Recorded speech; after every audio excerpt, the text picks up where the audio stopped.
Hi everybody, it's Natalie coming to you live early morning, I don't know what time it is, 6:30, 6 something. Anywho, so I want to continue my live video from yesterday, Spirit Coffee, some real talk, because I again am reading this wonderful book, and I don't know that you are going to go out and purchase this book. I would love for everybody to go and purchase this book and read it. Highly, highly, highly, highly encourage and suggest it. I do think if I was Oprah, everybody would go out and buy this book. So I'm suggesting it for a purpose. Good morning, Peter. And I'm just going to invite some people in, see who's up this early in the morning for some coffee and some. So I don't know if you guys are coffee drinkers. Give me some thumbs up if you're coffee drinkers. Anybody? Coffee drinker here? Okay. I love my coffee. So let's just start with the cheers morning coffee. Also drink water to hydrate, okay? But I want to talk about spirit. So you guys, I'm going to read a part of this book to you guys, and I think I'm going to just kind of start doing that. And if I could do this every morning, is that one? I think I saw one. It is one. Hey, one. How are you? So what I want to try and do is I want to try and maybe do these readings every morning if I can. If I can't, then, Sprita, how are you? Thank you for the music, by the way. It was beautiful. I think we should share music more often. I would love to. So let me just go into it. I'm going to read to you guys and then kind of tell you what my interpretation is. And you guys are always welcome to put on this feed what your interpretation is. But if you guys don't go by the book, at least you can hear some of what I read because there's so much in here, right? There's so much content in this book that I just can't just write quotes on my Facebook. I feel like I have to read it to you guys, okay? So I'm going to talk about intention because intention is what's coming up here in this book. And intention is so important, right? I call it the masculine principle. I'm working with some models right now. Hey, Doreen. Hey, Rick. I'm doing this because it could help with the curriculum that I'm coming up with for my leadership, the leadership curriculum for trainings that I'm going to be doing. But intention, I think, is a very masculine principle because it's what drives our goals, right? It's what propels us forward. So, but let's see what the Christ blueprint has to say because some beautiful words. So it says intention is a single pointed focus and unwavering commitment to realize God and live in the divine will. Divine will is your highest potential, for God only wishes your ultimate happiness, joy, and fulfillment. Desire is the fuel, the raw energy for the focus of intention to guide. With these two forces combined as one, it becomes the underlying current that grows to live in you, becoming further strengthened and crystallized through action. Okay, so divine will is your highest potential for your ultimate happiness, and desire is the fuel and the raw energy. And then they say if you fuse the two. So I would say, like right there, that's talking about the divine masculine, divine feminine coming together into wholeness, into oneness, in crystallizing. So this is like spiritual alchemy, right? So if you thought about, I talked about this the other day, if you thought about like base metals, right, and how they want to change it into gold, well, now we're saying take these energies, this divine passion, and then your desire, which is like fire energy, right? It's the fire that it's almost like if you looked at coal, right? How does coal become a diamond, right? Under extreme pressure and heat. And that's like your desire, right? That's what propels you forward. So that's my interpretation is it's the divine feminine and the divine masculine within you, not as gender, not as man and woman, but as your own internal feminine and masculine energies coming together and crystallizing. And then once they crystallize, you have that action, right? You have the action to propel forward. So again, the desire fuels the intent, which grows through action, and intent then becomes strengthened and reinforced even further. So again, it's once you have the fire, right, and you're fueled, and the action starts to happen, then you feel successful. So again, when people are out there working on their goals and trying to be successful, what is it that supports that? And again, it's the desire, it's fire energy. They call it, so you guys have heard of the elements, right? And this is very cultural. So the culture behind it, it's like earth, water, air, fire, right? Now, each one of those elements exist within us, right? And that's why we talk about it. Fire energy is the divine will. It's part of the divine will. It's the force that comes from the lower chakras, right? That burning. So fire's red, right? The first chakra, red. So it propels us forward. But again, you got to crystallize. So how do you transmute, or how do you change, right? Think about a butterfly. So a butterfly crystallizes and changes, right? Yin and yang of the soul in perfect harmony. Oh, this is the Christ blueprint. And it's backwards because I have this, but I'm telling you, this book is amazing, Dan. I highly, highly encourage that people read it. It's really cool. There's several chapters, and I've been reading it for quite some time. I'm read pretty fast mostly. But this book has taken me time because I set it down and I actually live out what they're telling us to live out, because conceptually, again, I'm going to go through this again. We can think about it, but it's when we embody it that we become masters. When we take that without and bring it within, and then we transform it into something meaningful for us, right? The embodiment in our bodies. So this is another cool point right here. So we have the intention anchors in you through repetition and practice. Okay, you guys, I'm constantly talking about practice. I had not read this before I did all this stuff, but I've taken leadership classes and trainings, and again, it's about practice, right? We're not perfect. You can move energy up through your chakras, up your heart, and then pass through your astral. Yes, and Kundalini yoga is a way to do that. And I'm sure you know about Kundalini yoga, Dan. How do you get a copy of it? Maybe, I think Amazon probably has if you go on Amazon, I'm sure you can probably get it through there. But it's a highly amazing book. And you guys, I don't know how to, like, I've read tons and tons of books, you guys. Like, I love to read. Something about this book just resonates. And I'm going to read it again, and I'm actually going to use a lot of it for a curriculum that I'm developing for leadership. So, but again, it's learning how to embody this stuff. So I say, go out and practice as you read. If you're reading this book, go out and practice, right? So take it internally, move it, like you said, transmute it, transform it, right? Take it in your body. Practice, practice, practice. Again, we're not perfect, right? So this intention, again, I'm going to read this part again. This intention anchors you in. Mastering breath is key. Amen. Right? The ether. This intention anchors in you through repetition and practice, in your dedication through your thoughts, when you are alone, and in your words and deeds with others. So again, when you are alone, right? How are you when you're by yourself? Can you even handle yourself? Some people can't, right? Some people just want to turn on the TV or music, or, they can't sit in silence, because then their internal voice starts to turn on and they have to listen to what their voice is saying. But again, you guys, that's where divine will comes from. So you could think of it, if fear comes up when you're by yourself and you're having anxiety and you're having all this stuff inside you, that isn't God, that's your ego. And you could recognize that and say, okay, that's ego. Okay, cool. How do I transmute that? How do I transform that, right? And you just have to listen to it. And actually, there's something called my neighbor, oh God, what is it?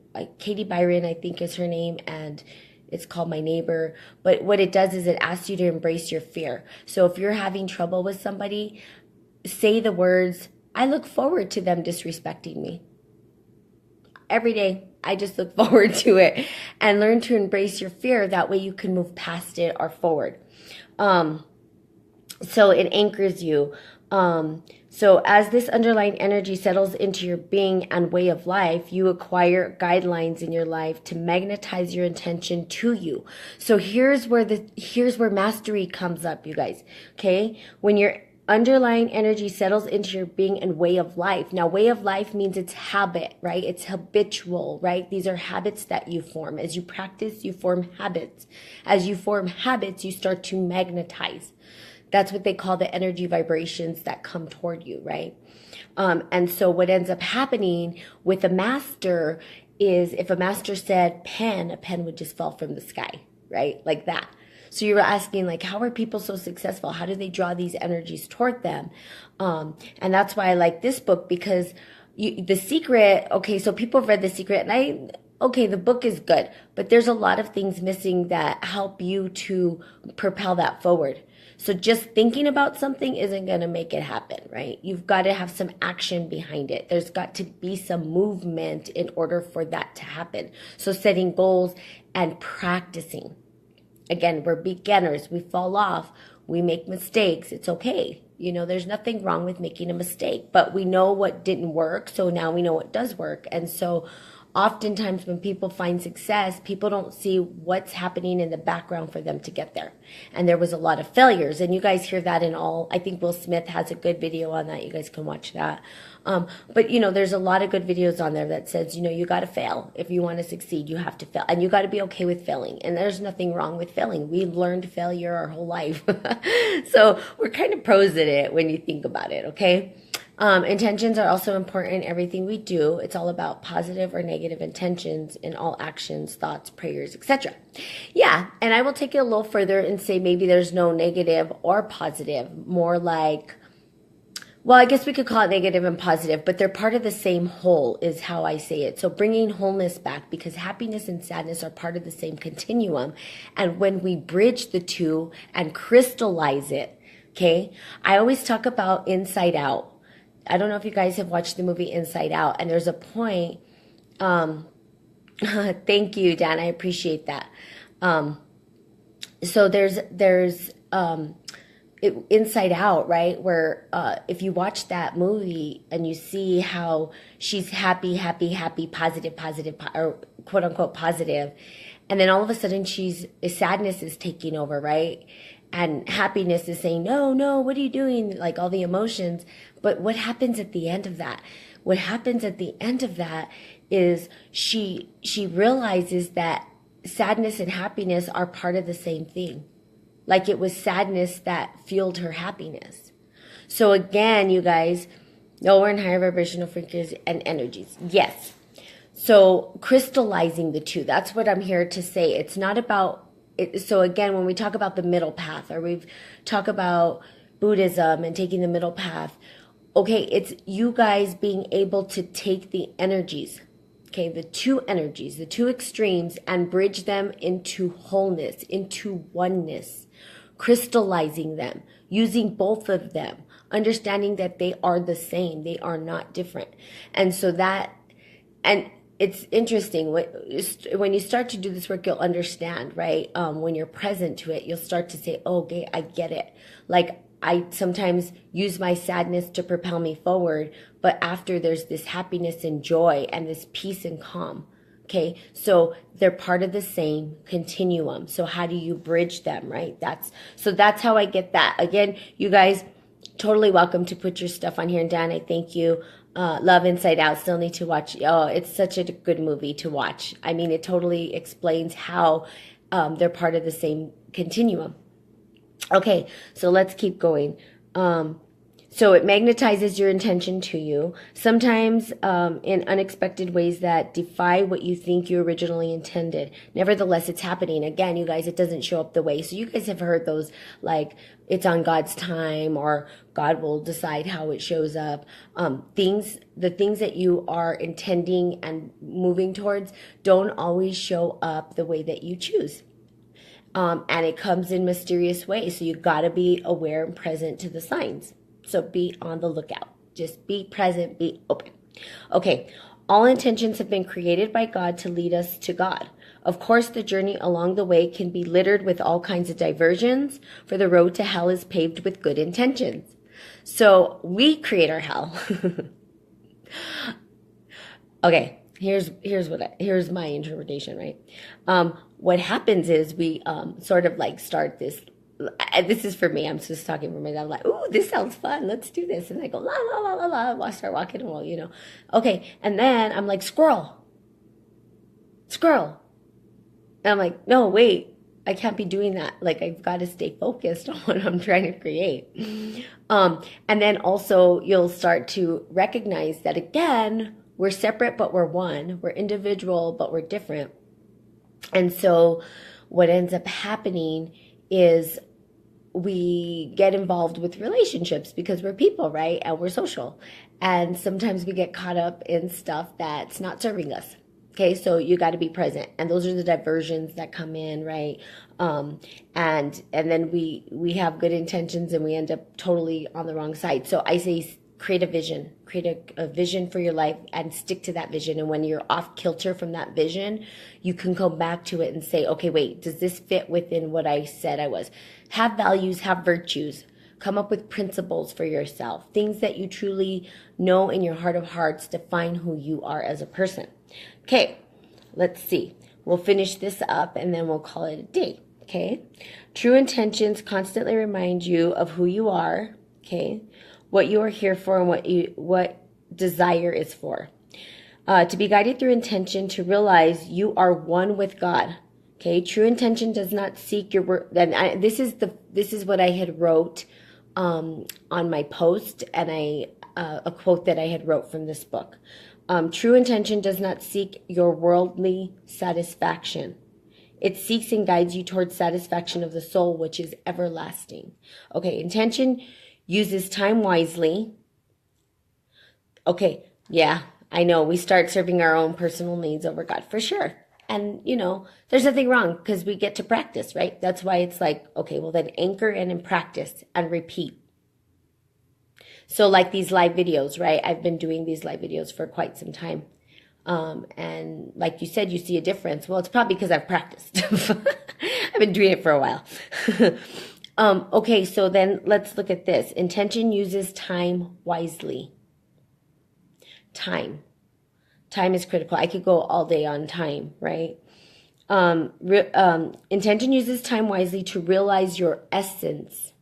Okay, and your soul's purpose on earth. So if you guys don't know what your purpose is, and that's a hard one for most, and that's because it's a huge question, and it almost feels like it can't change. But again, purpose is dynamic, right? It's not fixed. So you can change it. It doesn't have to stay that way, okay?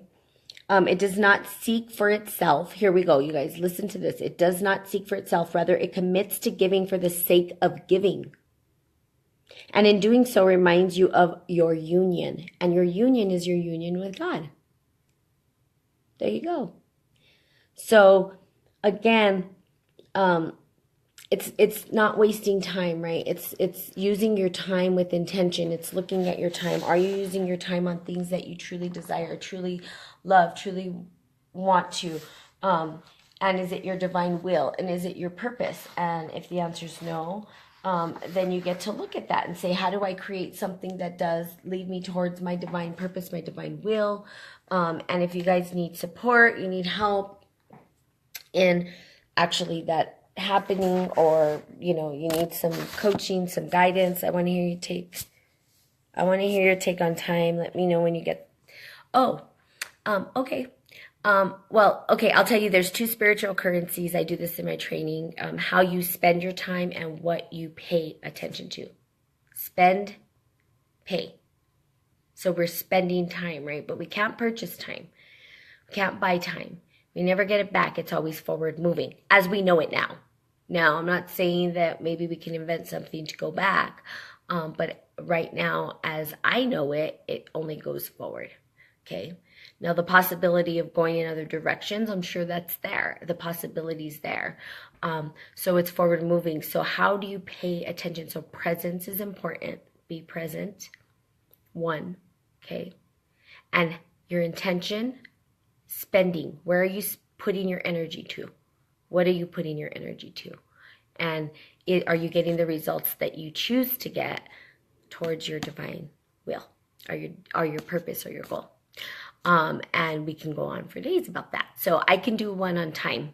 And I actually have a book that I've read about time and stuff like that. So, and I can offer you some books, I think. I can't remember the name of it right now. Because it's been a while since I've read it. But I will look for it, and then I will let you know, and I can do a morning coffee. So I'm going to try to do this every morning. I may not be able to get to it every morning, so I can't commit every single morning, but I want to definitely do this because I just, putting quotes isn't enough, I feel. So I hope you guys stay till the end. I know people have to go, but thank you for joining in, you guys. And go get this book. It's such an amazing book, okay? All right, I love you. Have a great day. Let's just give a cheers to coffee. You guys can just have your coffee with me. Yay. Okay, love you, mean it. Bye-bye.